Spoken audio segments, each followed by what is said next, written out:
Alright, welcome back to my second video in the series of my home slot car setup.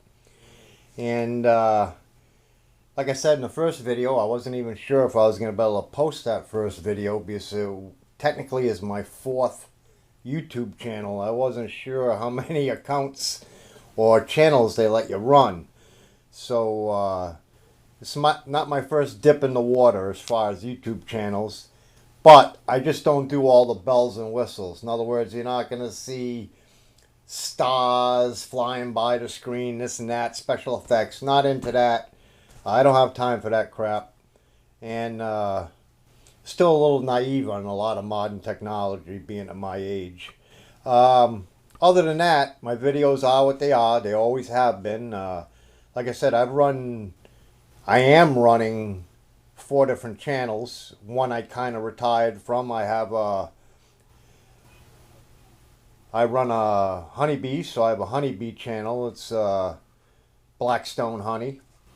I obviously run this channel. I have my own 3D archery range set up on my property, so I run a archery channel, which is Backyard Archer. And the one I'm retired from, I'm sure some of you won't like it, but I used to be involved in medical cannabis. So I had a channel where I actually advertised for medical marijuana equipment companies, but I retired from that one. But I've been doing videos now for like probably 5-6 years, and I'm only really active on 3 channels now. Three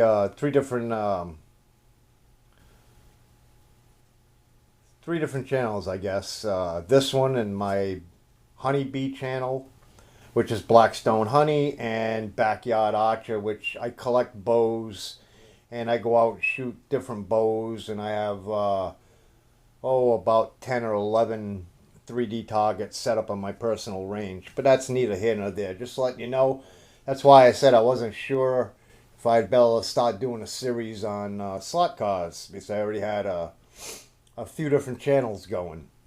So obviously I was able to, and some of you watched it, and I basically do it for my own documentation, and someday when I'm sitting in a nursing home and useless, I can reflect back on my youth. And if there's a nurse in a tight uniform, well, maybe I can get her interested in it too. So anyway, I'll show you a couple things we got going on. So what I'm working on right now is, you see over there, and that's going to be like a shorter safety fence than I've already done up on the mountain pass. And what this is going to be my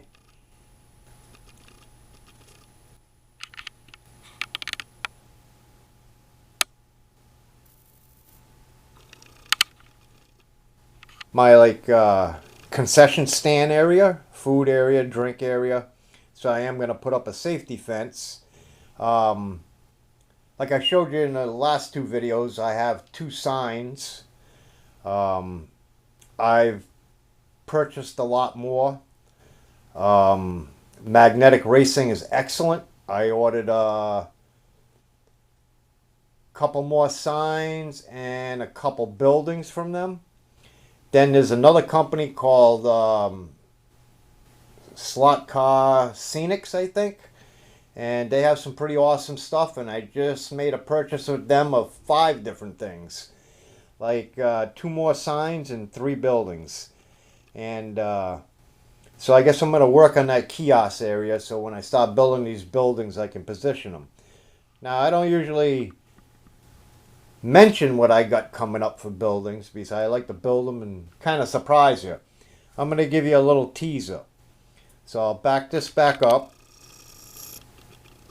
and I'll show you one of the buildings, the cutout for it, going in concession stand area. And you should be able to figure it out. So looking at that, you can imagine what this building is going to be. Okay, I'm not going to say it. You're going to have to wait. I just primed it tonight. I got to get it painted up. I got to get it built. Another issue I thought of is eventually I want to light up this track, and nothing I want to start now because it's going to be an endeavor. So I'm probably looking at, probably a good 100 lights, maybe. I also want to do the red, the green, and the yellow lights for the racing on the track for the cars at different points, like the real thing. And even maybe get the yellow light flashing as a caution, green light steady on, and the red light maybe a flashing or dead on. But I definitely have to maybe put at least 8 different positions around the track, maybe more, just for those lights. Then track lights. Then I want to light up my tunnels. Then I got to light up these buildings. So that's where I'm at now in my head. I didn't want to get involved with the lightings. I know the lighting with 100 lights, all the boxes to control it, the dimmers, I'm probably looking in the hundreds for lighting this setup. I'm going to guess, top of my head, probably $600. Could be more. But one of the things I thought about today is as I build these houses, I can't really seal them up because I got to get some LED lights in them so I can wire them later. So thinking today, I think I'm going to have to start ordering some lights and at least get them in the buildings as I build them and just run the wires through till I'm ready to connect them. Because some buildings I might want to just run regular lights. Some buildings I might want to run some colored lights in there also. Jazz it up a little bit. Also on the exterior of the buildings, I do want to run some little spotlights, in case they have a dining area outside or a patio. So these are all things I got to keep in mind. So it's a lot to think about. But it definitely looks like I might have to order some lights right away to get them in these structures I'm building. And other than that, it's about it. I try and work on the set a little here and there. The brick job is probably going to take me a year to do, so I got a lot of areas that have spaces under the track, like I mentioned before in the other video. But that's all in time to come. That's what doing this is all about. The main thing is, what I'm going to show you in a minute, I have it operational. So, I don't know if everybody has it, but definitely when I do a mountain pass like this, these tracks are actually meant to be flat on a table. So the minute you start messing with them is sometimes you get the track connections not connecting right. So I had to fiddle around with this for at least a week. And thus, that's why I'm using that bricking to level off my track all the way around. And as you can see there in the picture right there is a piece of styrofoam under the track up there. And that's just to even it out so the cars do run. But that shows me what I have to do to get this track somewhat level for the cars to run properly. So that's just going to be a work in progress. That could take me another year or so. Like I said, I had a year and a half in this before I tore it down. And I really pushed it to get that mountain pass done in a week. Because I just wanted to really get the major construction done before winter, even though we're just September 1st today. So I just wanted to get that done. So let me, now that I'm backed out, I just can't get an angle for the whole track. But let's lock it in right here, which will give you a little bit of a view. And I'll run my car around a few times. Get to see it run. So.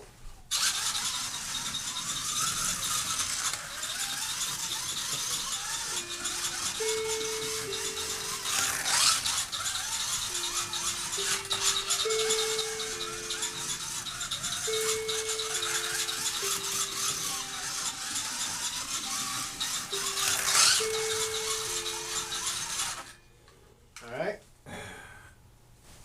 And now the other side. So the left side of the track. Alright, so already we had a little malfunction. I think I had a piece of tape fall off on the track. But, excuse me, you get the general idea. So the track is running, and it's just a work in progress. So I am working on a lighted sign right now. I forget the technical name of it. I think it starts with a G or something. It's basically a track lit up sign that goes over the track, and you'll see that.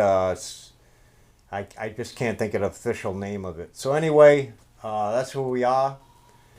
And I'm going to cut it here, and as soon as I get some more progress on here and a building out there too and that sign up, we'll do another video and see if we can get some more racing in. If I can, I might have to put this camera about 10-12 feet away to get the whole track in, but I'll work on that for next time.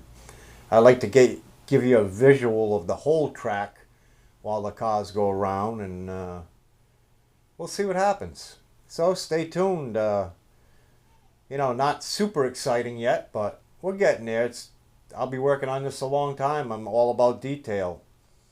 So I got a lot of straw fibers to stick in all over and trees to go, and I got to lay the gravel all around the track, but I can't do it now, so I don't know what I'm slipping under the track or this and that. So that's how I sit. Well, I'm going to stop rambling on. Thanks for watching. Oh, I also ordered my first set of strictly figures, 132 strictly figures, which are nice figures. Again, from the UK, you have to paint them. And I'll tell you, the first three I got, one was, it's a guy dressed up in a hot dog suit, be for my concession area. Second one is waitress in a miniskirt carrying a pizza, and I think a beer in the other hand. I'm not sure, but definitely the pizza. Concession area. And I also ordered a scarecrow. Basically because it looked cool. I am going to utilize it, so I guess somewhere, maybe over there in between the tunnel system, I have a spot that's not finished yet. I might just make a little cornfield in there just to use it up. We'll see, unless I put it somewhere else, but we'll see how that goes. Stay tuned. Thanks for watching, and until next time.